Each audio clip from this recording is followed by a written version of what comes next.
Welcome to Time of Death. This video is for informational purposes only and in no way meant to glorify or condone violence. In today's video, we'll be discussing the murder of O.C. Daniel May.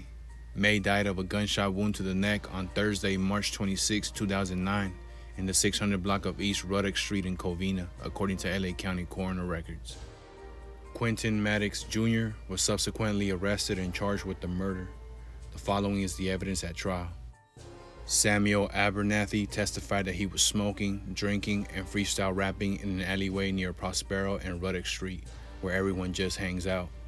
At around 7 to 7:30 p.m., there was about 8 to 10 people in the alley, including Abernathy's friend, O.C. May. May always carried a backpack containing his personal items, as he often moved from place to place. Josh Beverly was also in the alley with the defendant, Quentin Maddox, who was wearing all black clothing and a black beanie. Abernathy was riding around on a motor scooter borrowed from Josh Hodge, who was also in the alley. When he returned to the alley, he saw a fight, with May on his back on the ground and Josh Beverly on top of him beating him up. About 10 people were standing around watching. May got up, quote, yelling passionate words that were not angry but sentimental, and the combatants went back to the crowd, still exchanging words.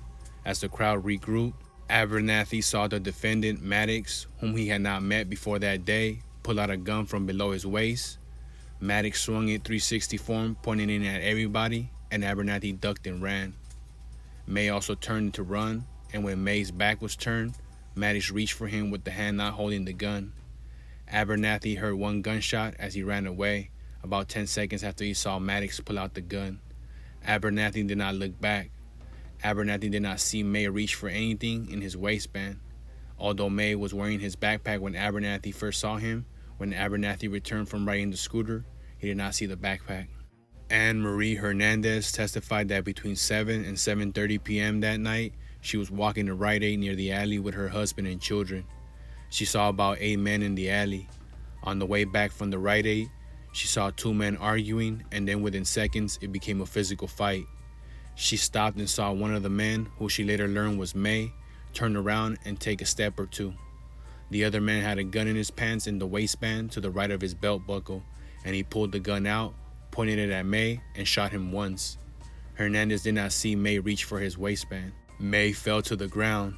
Hernandez and her husband and children took cover behind cars, and all of the men in the alley ran. When she was sure everyone was gone, Hernandez ran up to May to render aid. May had no pulse and was not breathing, and he had a gunshot wound to his neck. Hernandez tried to stop the bleeding with a t-shirt, and her husband called 911. Jeffany Jefferson could see the alleyway from her apartment kitchen window.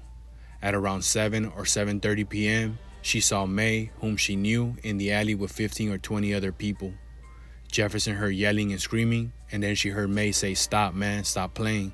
It's not that serious, stop playing." And when Jefferson turned her back to put a chicken in the oven, she heard a gunshot.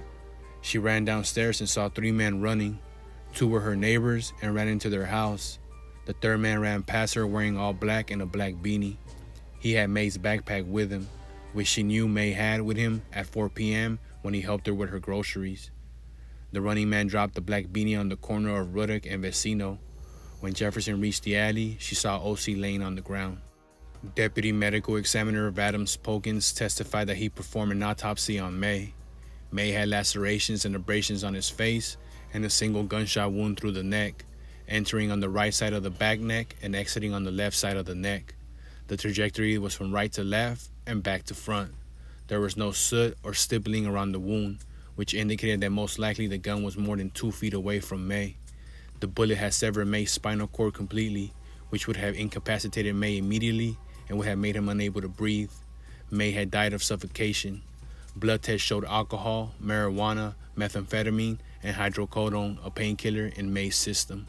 Covina police officers responding to the scene and investigating the shooting testified that May was lying face down, with a female Hispanic applying pressure to his head with a white t-shirt. A baseball cap next to May's body contained a wallet, keys, and 2 cell phones. The cap belonged to May, and the cell phones belonged to May and Abernathy. Another baseball cap was found a number of feet away, and a black beanie was found on the corner of Ruddock and Vecino. A surveillance video from a nearby liquor store, timestamped 6:52 p.m., showed the defendant Maddox inside with 3 other men from the alley. Maddox was wearing all black with a black beanie. Following the trial, Quentin Maddox's first jury found him not guilty of first-degree murder and informed the trial that it could not reach a verdict and was deadlocked on second-degree murder. The court declared a mistrial. In Maddox's retrial on May 27, 2011, the jury found him guilty of second-degree murder and found the firearm enhancement to be true. The trial court sentenced Maddox to 40 years to life in prison. O.C. Daniel May was 26 years old at the time of death.